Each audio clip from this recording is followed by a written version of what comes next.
Maka orang yang yakin kepada Allah, dia nggak akan gusar, dia nggak akan gelisah, dia nggak akan bingung dalam hidup di dunia ini. Yakin kepada Allah.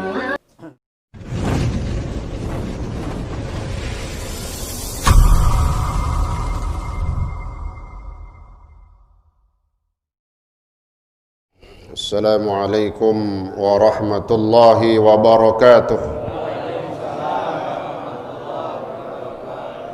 Alhamdulillah wa syukurillah, pada pagi hari yang barakah ini, di hari Jumat, sebagaimana pengajian yang kita laksanakan, mudah-mudahan menjadi keyakinan kita dan kemantapan kita bahwa duduknya kita di hari ini, di majelis ini, di tempat yang mulia ini, mendapatkan pahala yang berlipat-lipat ganda, pahala yang terbesar di sisi Allah Subhanahu wa ta'ala.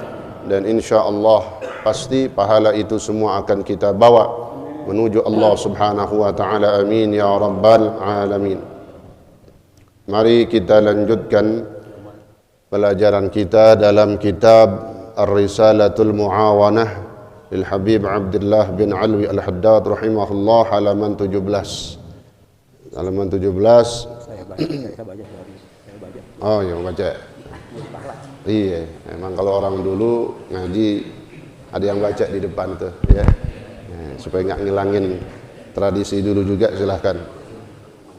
Ya, speaker biar kedengeran. Lihat ya? Kelihatan masih? Ya makanya supaya dilihat oleh mereka bahwa saya bukan karena megang, jadi bisa masih lihat gitu. Iya. Jelas pakai. Lagi yang bening. Lihat janda itu.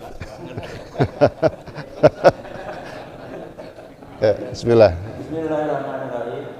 Wa min samaratil yaqin as-sukunu ila wa adillah wasaqatu bilum ani ila. Itu ya. Wa iqbalu likunni Himmah. Allah.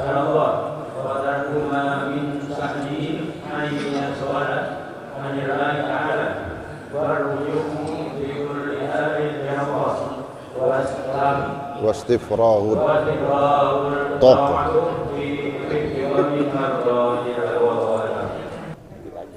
Alhamdulillah. Mudah-mudahan barokah, ya. Dan masih jeli matanya, alhamdulillah. Dan harokatnya juga kebanyakan benar, alhamdulillah, ya. Alhamdulillah. Masih jeli ya, alhamdulillah Pak Haji. Lagi ngelihat janda gitu. Nggak boleh ngelihat janda dikit. Ya, alhamdulillah, ya. Karena kata beliau prinsipnya kalau hidup tanpa istri hampa. Saat syafaat insyaallah, ya. Nah.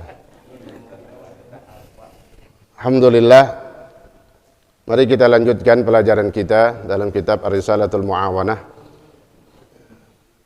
Bismillahirrahmanirrahim. Qala Syekhul Mu'allifu rahimahullahu ta'ala bihi wa adama an-naf'a bihi wa bi'ulumihi wa bi asrarihi fid darain amin.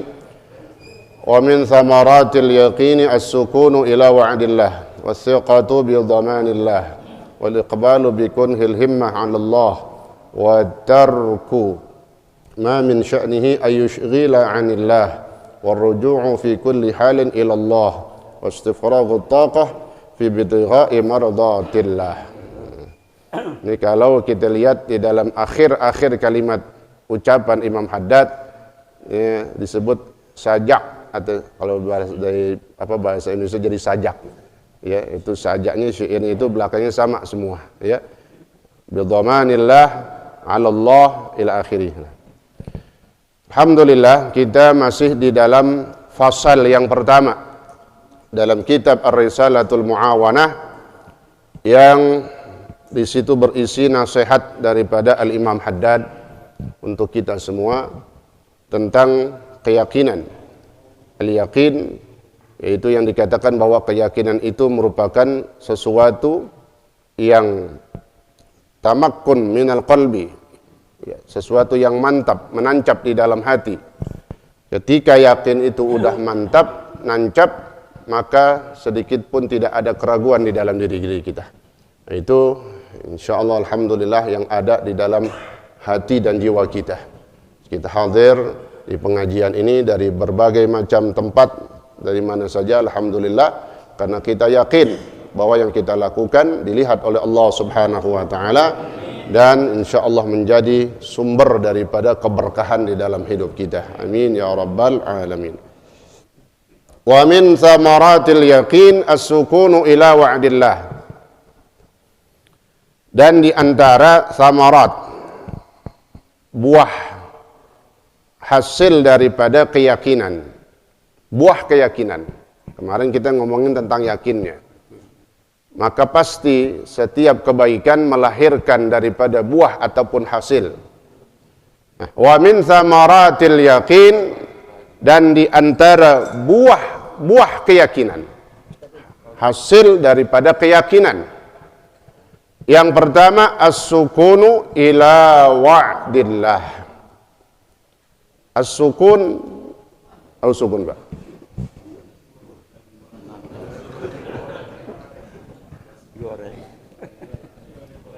Bukan buah, bukan ya. Ntar yang tukang sukun dia tahu apa? Ada buahan yang gue jual tuh ada di sini. Ya, as-sukun. Ya. As-sukun sakana yaskunu, tenang. Ya.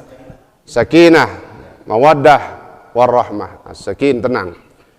Maka orang yang yakin kepada Allah, dia nggak akan gusar, dia nggak akan gelisah, dia nggak akan bingung dalam hidup di dunia ini. Yakin kepada Allah. Ini bedanya sama orang yang kagak yakin. Maka kalau kita yakin, as-sukun, tenang, ila wa'dillah, terhadap janjinya Allah Subhanahu wa ta'ala. Sehingga pernah diceritakan dalam satu kitab, dalam kitab An-Nawadir, yang dikarang oleh Al-Imam Qalyubi rahimahullah. Di situ beliau menceritakan tentang salah satu pemimpin daripada rombongan jamaah yang ditawan. Tahu ditawan ya? Ditahan ya, oleh Kaisar Rom, dari kekaisaran Romawi di zaman Khalifah Sayyidina Umar bin Khattab radhiyallahu anhu. Di zaman Khalifah Sayyidina Umar, Khalifah kedua, ditahan jama'atan minal muslimin. Ada sekelompok orang Islam ya, yang mungkin sedang melakukan perlawanan, penyerangan kepada bangsa Romawi, akhirnya ditawan oleh Kaisar Rom ya. Lalu ada kabar, kata salah satu ajudan dari Kaisar ini, bahwa di antara rombongan umat Islam ada pemimpinnya. Dan ini pemimpinnya memiliki kekuatan dan keyakinan yang mantap. Dari situ raja ini, Kaisar Rom ini, berkeinginan untuk merubah keyakinan daripada pemimpinnya. Kalau pemimpinnya ntar berubah, ke anak buahnya ngikut. Pengennya begitu, ya. Pemimpinnya berubah keyakinannya, maka anak buahnya pasti ngikut. Maka dipanggillah dia pemimpin daripada rombongan umat jamaah Islam ini. Bukan jamaah Islamiyah, bukan ya. Tadi kata pengajian teroris lagi tadi ya. JI, jamaah Islam ya, JID ya. Dipanggil raja katanya, masuk ke ruangan raja. Di ruangan raja, kalau orang mau masuk menghadap raja ke depannya, kudu ngelewatin di situ rantai. Sengaja itu rantai dibentangkan, setiap orang yang mau masuk ke hadapan raja supaya dalam keadaan bongkok. Kan mau nggak mau gitu, dia ngelewatin rantai, dibongkok-bongkok dan nunduk. Maka kata pemimpin jenderal ini dah, jenderal kita sebut ya, jenderal Islam ini, Saya nggak mau masuk ketemu orang kafir kayak model rukuk-rukuk begini, kayak hormat. Ini satu harga diri bagi kita umat Islam, tidak boleh merendahkan diri kita di hadapan orang yang beda agama, apalagi dia orang yang sangat musuhi kita, orang-orang kafir yang sangat memusuhi Islam. Ya, jangan mau pakai cara-cara apapun dari cara yang direncanakan oleh mereka. Ya, termasuk cara masuk seperti menunduk, karena itu ya seperti memohon. Ya, ini Islam punya harga diri kita dengan agama Islam yang mulia. Al-Islamu ya'lu wa la yu'la alaih. Islam itu ya'lu, tinggi terus, wa la yu'la alaih, dan nggak bisa dikalahkan. Jadi kata jenderal ini, saya nggak mau masuk ketemu raja kalau modelnya kayak begini, kayak bongkok-bongkok, ya, ngelewatin rantai. Akhirnya disuruh lepas tuh rantai, suruh lepas, masuk deh berhadapan ketemu dengan raja. Ngobrol-ngobrol lama, nggak taunya ada maksud daripada raja ini, langsung, wahai panglima, katanya, saya punya pilihan, tinggalkan agamamu, keluar dari Islam, akan aku berikan kau sepertiga dan atau seprapat daripada kerajaan Romawi. Kau mau jadi apa aja, kau jadi pemimpinnya itu. Sepertiga, thuluth au rubu', gitu. Sepertiga atau seprapat kerajaan Romawi di zaman dulu itu, ya. Tapi kau keluar dari Islam. Ini faedah, manfaat daripada mantap keyakinannya kepada Allah Subhanahu wa taala. Kata panglima atau jenderal ini, seandainya, katanya, jangankan seprapat ataupun sepertiganya, seluruh dunia isinya emas dan perhiasan, lalu diberikan kepadaku, semuanya dah, nggak pakai seprapat lagi, semua dunia diberikan kepadaku, tapi dengan syarat aku tidak mendengar lagi azan, ya kan? Artinya azan itu kan merupakan panggilan bagi umat Islam untuk sholat, untuk mendekatkan diri kepada Allah, untuk memenuhi panggilan Allah Subhanahu wa taala. Artinya untuk melakukan ibadah sholat, ya. Lalu aku diperintahkan untuk meninggalkan Islam, maka aku tidak akan mau. Akhirnya kuat keyakinan daripada jenderal ini dalam hatinya, kata raja. Dia bertanya, azan itu apa, katanya? Mal azan, ya. Azan itu adalah asyhadu an la ilaha illallah wa asyhadu anna muhammadar rasulullah. Bahwa azan itu kalimat, di situ ada kalimat persaksian. Aku bersaksi bahwasanya tiada Tuhan selain Allah, dan aku bersaksi bahwasanya Nabi Muhammad adalah utusan Allah. Itu satu keyakinan artinya di dalam azan yang nggak boleh dibantah. Sehingga kata seorang ulama besar, Al-Qadhi Iyad, tentang kalimat azan, katanya, azan itu apa isinya, katanya. Kita tahu kan azan? Ada adzan, ada iqamah, ya. Kalimatnya cuma beda berapa kali aja disebutnya. Kalau adzan 2 kali. Kalau qomat sekali-sekali. Itu dia, katanya Bilal mendapatkan perintah dari Rasulullah SAW, ya Bilal, antusyaffa adzan wa tutir al-iqamah, katanya. Hendaklah engkau menggenapkan adzan dan mengganjilkan qomat. Itulah makanya kalimatnya dari Rasulullah SAW, cara penyebutannya 2 kali kalau adzan. Adapun kalau qomat sekali itu. Kata Qadhi Iyad, azan itu adalah kalimatun jami'atun li aqidatil iman. Jadi azan itu selain memanggil, memberitahu kepada umat Islam bahwa ini akidah yang nggak boleh dilepas. Kenapa? Aqidatun jami'atun, kalimatun jami'atun li aqidatil iman. Ini kalimat yang mengumpulkan di dalamnya, menghimpun di dalamnya akidah keimanan seseorang. Maka itu yang menjadi pedoman bahwa orang itu dikatakan mukmin yang qawi, al-mukmin qawi, mukmin yang kuat adalah yang mempertahankan akidahnya. Jadi maknanya, kata jenderal ini, saya nggak mau jual itu keyakinan saya, ya, dengan kekaisaran ataupun kerajaan. kalau saya harus meninggalkan dan keluar dari Islam. Na'udzubillah min dzalik. Maka kata raja, ini orang kuat banget nih, benar keyakinannya. Akhirnya disiksa. Algojo disuruh nyalain api, panci yang gede, disebutnya gidir, al-qidru. Maka kalau beli kumpuli nggak pakai panci lagi. Ya. Tadi kita nih katanya, gidir mainnya udah. Ya. Mau setengah gidir atau gidir. Ya. Gidrun, panci yang gede. Wah. Air dimasukin itu, nyala itu, masak air. Kata saat imam, masak air sampai empuk. Ya. Masak air sampai empuk. Air, ya. Mendidih, ya, bergejolak tuh air, dicemplungin, dilempar. Algojo. Ini algojo gedean lagi dari Bang Rudi nih orang. Ya. Algojo, ya. Sekarang tinang, tahu tinang? Kalau orang Betawi dulu ditinang, dilempar, ya. Saya dilempar, nyemplung dia tuh. Dilempar nih Panglima, Jenderal, lempar nggak taunya masuk tapi langsung keluar lagi dengan izin Allah Subhanahu Wa Taala. Masuk ke dalamnya, tapi tahu-tahu udah ada di luar lagi. Kaget semuanya. Raja ini sampai kagum, heran-heran. Ini adalah kekuasaan Allah Subhanahu Wa Taala. Di antara rahasia buah orang mempertahankan keyakinan. Apapun nanti pertolongan Allah pasti Allah berikan.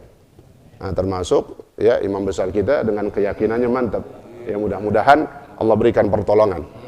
Ya amin ya rabbal alamin. Jadi semuanya bisa kita terapkan dalam kehidupan kita dengan keyakinan-keyakinan yang kita miliki, pasti ada pertolongan dari Allah Subhanahu Wa Taala. Ini contohnya. Mau disiksa, dicemplungin, mau digodog. Tapi nggak taunya tiba-tiba udah ada di luar lagi.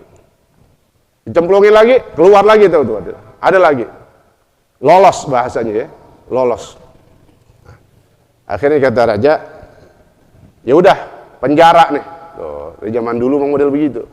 Ya musuh-musuh Islam kalau mau bungkam ataupun bikin ini orang nggak berkutik, bahkan sampai keyakinannya hilang,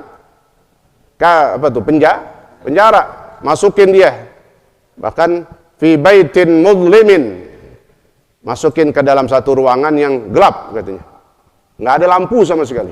Ya Allah, bayangin tuh, nggak ada sinar matahari di satu tempat yang di dalam banget. Baitin mudlimin, rumah yang sangat gelap, ruangan yang gelap, penjara. Jangan kasih makan sama minum katanya selama 40 hari. Kecuali daging babi sama khamar katanya. Memang dasar musuh Islam begitu tuh, ya. Jangan kasih makan, jangan kasih minum 40 hari. Kasihnya apa? Khamar sama daging babi. Kasih itu tiap hari. Dimakan enggak? Sebenarnya kalau makan boleh enggak? Karena ad-darurah tubihul mahdzurah.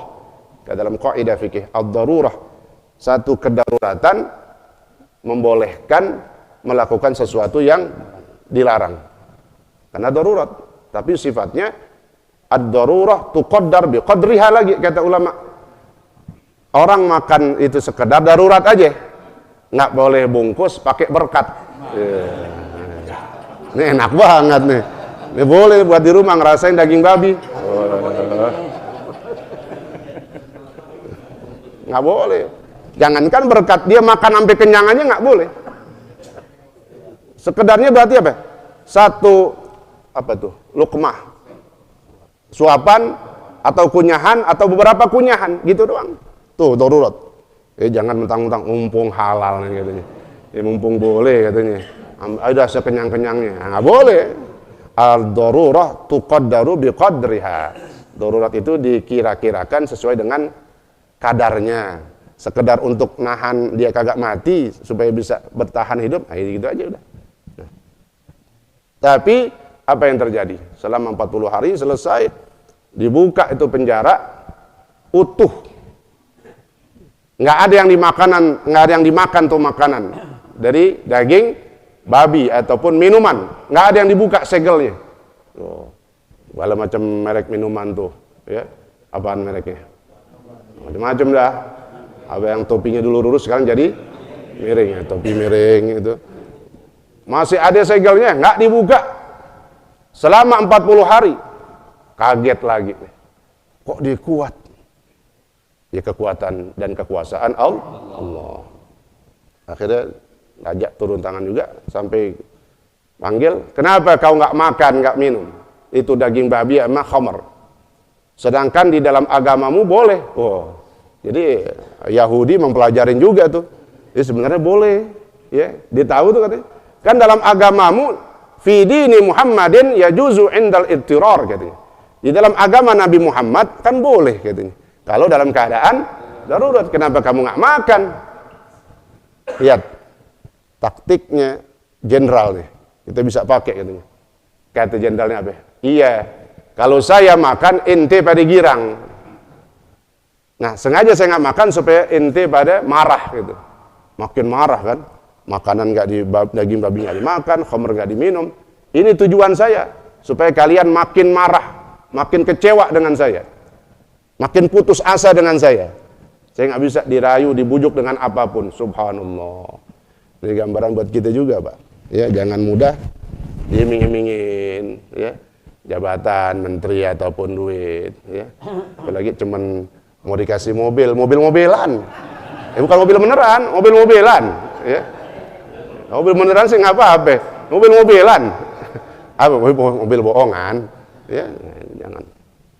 Apalagi sampai berani berkata,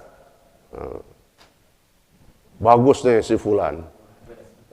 Jadi jangan kita ya meniru dan mencontoh dia siapapun mereka, apalagi figur seorang ulama atau ustadz, ya nggak boleh. Kezaliman harus kita lawan, jangan kita dukung, termasuk dengan kata-kata, ya nggak bisa belain dengan kemampuan kita, minimal dengan mulut kita. Kita nggak setuju dengan kezaliman ini, jangan dukung dia. Ini jelek nih pemerintahan dia, ya.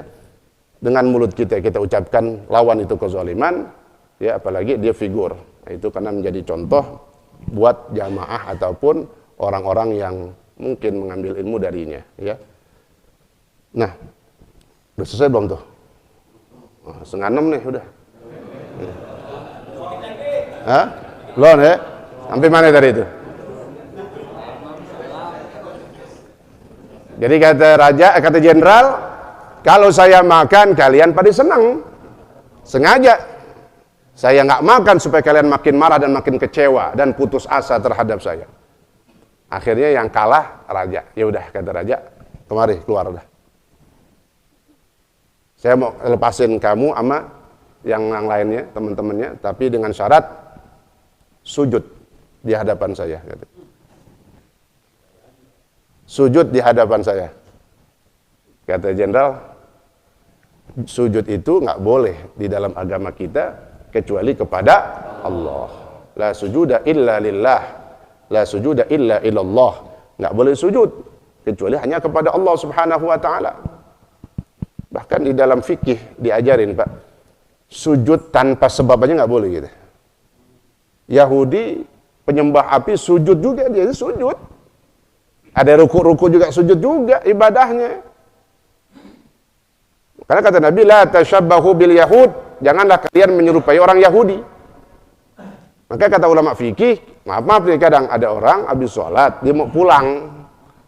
Habis sholat sunnah udah, bisa aja meninggalkan masjid dah. Maksudnya mungkin cinta, demen sama masjid. Tahu-tahu disujud aja. Paham ya? Selesai sholat udah mau pulang dari, udah habis doa, mau pulang, sujud. Ada nggak kadang orang begitu? Ini nggak usah tunjuk tangan di sini.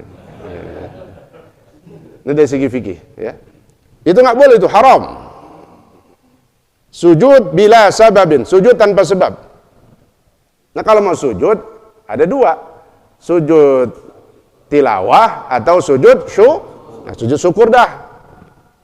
Karena kita gembira, senang ada di masjid, nikmat ada di masjid ini supaya datang terus, dapat terus. Nah, sujud syukur kepada Allah. Itu mintanya sujud syukur. Nah, kalau sujud syukur gimana? Ada caranya. Sujud syukur dan sujud tilawah bimanzilatis shalah. Kata ulama fikih dia seperti salat. Ada takbiratul ihramnya, ada salamnya. Nah, duduk dah, dia mau pulang nih. Ya, Mau sujud istilahnya, jangan sujud biasa aja.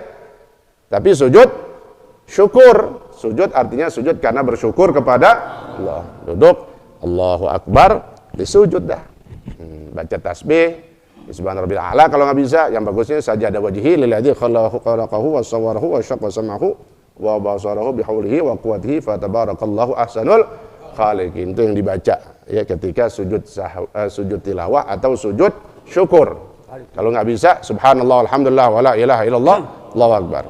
Atau subhana rabbiyal, pokoknya bertasbih dah. Baca dah selesai, Allahu akbar, salam. Assalamualaikum warahmatullahi, assalamualaikum warahmatullahi. Tuh namanya sujud yang dibenarkan. Jadi sujud aja nggak boleh sembarangan kita. Seperti kata Nabi, orang-orang Yahudi sujud juga dia, tapi sujudnya bukan kepada Allah. Itu la tasyabbahu, makanya jangan kalian menyerupai orang Yahudi. Sujud tanpa sebab. Jadi kita disuruh sujud, tapi ada sebabnya. Sujud karena bersyukur, disebutnya sujud syukur. Sujud tilawah karena membaca ayatun min ayatis sajadah. Membaca satu ayat daripada ayat-ayat sajadah. Nah, itu. Disuruh sujud, nggak mau dia. Kenapa? Kalau pemain bola itu masukin bola dia sujud itu bagaimana? Nah, begitulah itu. Ya. Bola, gol. Sujud ya. Taneknya segini, auratnya kebuka. Udah tadi lari yang kentut-kentut kan gitu. Ya, artinya nggak punya wudu, ya maka tidak sah dan bukan dianggap sujud syukur. Ya. Karena dia seperti sholat tadi. Dari segi takbiratul ihram ada salamnya, kemudian harus suci dan harus menutup aurat. Jadi nggak bisa tuh pemain bola bukan sujud syukur tuh. Ya kalau bisa jangan diterusin, jangan pakai sujud lagi dah. Fatihah aja langsung dah begitu. Ya. Al-Fatihah gitu. Cakep nih Ji, ya gitu. Udah menang kita nih, ya. Kumpul-kumpul ngapain? Jangan sujud. Ya, itu tadi kata bikin syariat baru lagi. Fatihah aja udah, doakan doa tujuannya. Fatihah cakep banget tuh, tapi belum ada itu. Habis gol baca Fatihah. Ya, makanya kebobolan lagi besok. Ya, kenapa ya? Nggak pernah bersyukur. Ini enak nih. Ya, boleh dah. Namanya main bola syariah kan gitu. Ya, tiap habis gol baca Fatihah itu. Insya Allah menang ya. Itu. Nah, la sujuda illa ilallah. Nggak mau. Kenapa? Di dalam agama kami nggak boleh sujud kecuali hanya kepada Allah. Ya udah. Kata raja, kalau nggak mau sujud, cium tangan saya dah. Cium pemimpin zalim namanya kan. Cium orang kafir, tangan orang kafir. Katanya apa? Nggak boleh juga dalam agama kami, tidak boleh mencium tangan kecuali kepada tangannya orang tua. Nah, cium tangannya benar. Cium tangannya orang tua, bukan cium tangan kita. Ada orang salaman, tangan kita juga dicium. Salah, cium tangan orang tua. Itu yang dibolehkan. Kemudian dibolehkan mencium tangan lil muallim atau li syekh kalau kepada guru itu boleh. Ya. Tapi tadi guru yang benar tadi, guru yang lempeng. Ya. Jangan yang bela kezaliman, jangan. Nah, itu kira-kira keraguan. Ya. Kemudian boleh mencium tangan imam al-adil, imam yang adil. Tuh. Jadi kalau ada pemimpin penguasa kagak adil, jangan pakai cium-cium tangan. Ya, dimin aja, ini datang diminin aja udah. Ya, ini adab kita. Jangan mentang-mentang di pejabat. Iya kalau dia adil. Nah, kita lihat gimana. Nah, udah, jangan pakai cium, nggak boleh katanya. Apalagi tangan orang kafir, nggak boleh katanya. Kami nggak bisa. Nyerah. Terakhir kata raja. Kalau nggak mau cium tangan saya, cium dah kening saya.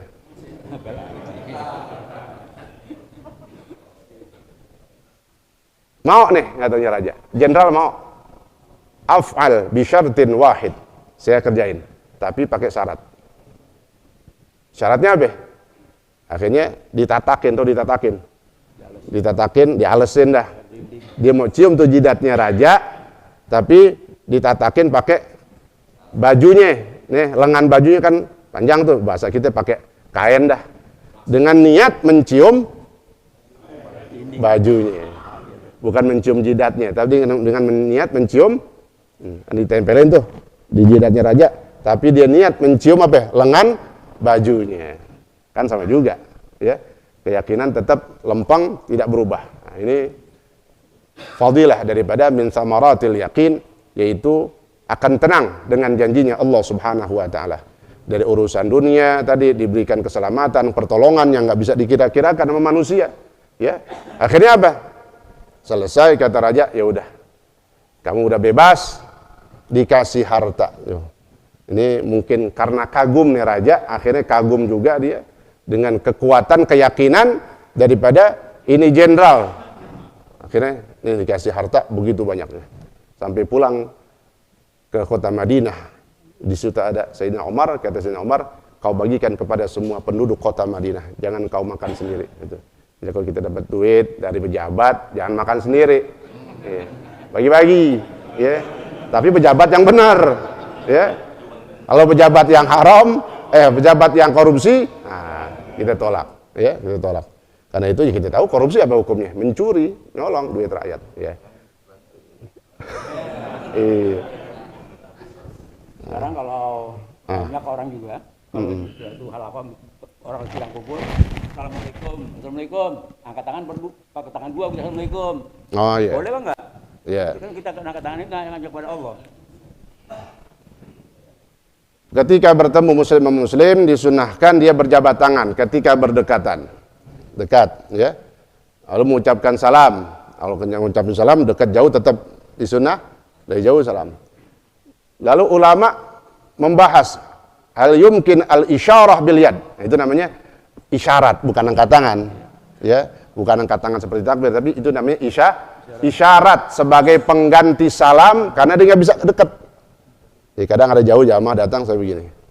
Nah, itu ada ulama yang membolehkan sebagai pengganti, dia nggak bisa kemari karena kudu ngelangkain orang, bahkan lagi ngaji. Jadi nggak bisa salaman langsung. Jadi kadang angkat tangan. Nah, ya juzu. Ya. Nah, angkat tangan ini pakai tangan dua begitu boleh apa enggak gitu. Ya sebentar saya. Kan? Ya. Angkat tangan mau satu dua tapi tujuannya adalah sebagai isyarat. Ya, bukan tujuannya, bukan maksudnya takbir, ya, atau dia ya gitu ya, mau sholat, ya kan? Ya. Ya, jadi isyarat baik tangan satu ataupun tangan dua. Isyarat begini. Isyarat itu sebagai yaqumu maqamat taslim, ya, pengganti daripada musafah jabat tangan. Jadi dibolehkan. Karena nggak ketemu, nggak bisa langsung, begini angkat tangan. Itu pengganti, ya, daripada berjabat tangan. Tapi kalau dia dari dekat, salaman. Ini udah dekat begini. Ya. Udah dekat salaman. Ya, udah dekat malah masih begini juga. Enggak, kalau dekat salah pegang. Kolorna gitu. Dah, wallahu taala a'lam bissawab. Mudah-mudahan bermanfaat. Kurang lebihnya mohon maaf. Al-Fatihah. A'udzubillahi minasyaitonir rajim. Bismillahirrahmanirrahim. Alhamdulillah rabbil alamin. Arrahmanir rahim. Maliki yaumiddin. Iyyaka na'budu wa iyyaka nasta'in. Ihdinas siratal mustaqim. Siratal ladzina an'amta 'alaihim ghairil maghdubi 'alaihim waladdallin. Amin. Bismillahirrahmanirrahim. Alhamdulillah rabbil alamin. Allahumma shalli wa sallim wa barik ala sayyidina Muhammad wa ala ali sayyidina Muhammad. Allahumma rabbana anfa'na bima 'allamtana wa 'allimna ma yanfa'una. Zidna 'ilma walhamdulillah 'ala kulli hal. Wa rahmatika ya arhamar rahimin. Sallallahu ala sayyidina Muhammad wa ala alihi wa sahbihi wa sallam. Alhamdulillahi rabbil alamin. Wassalamu alaikum warahmatullahi wabarakatuh.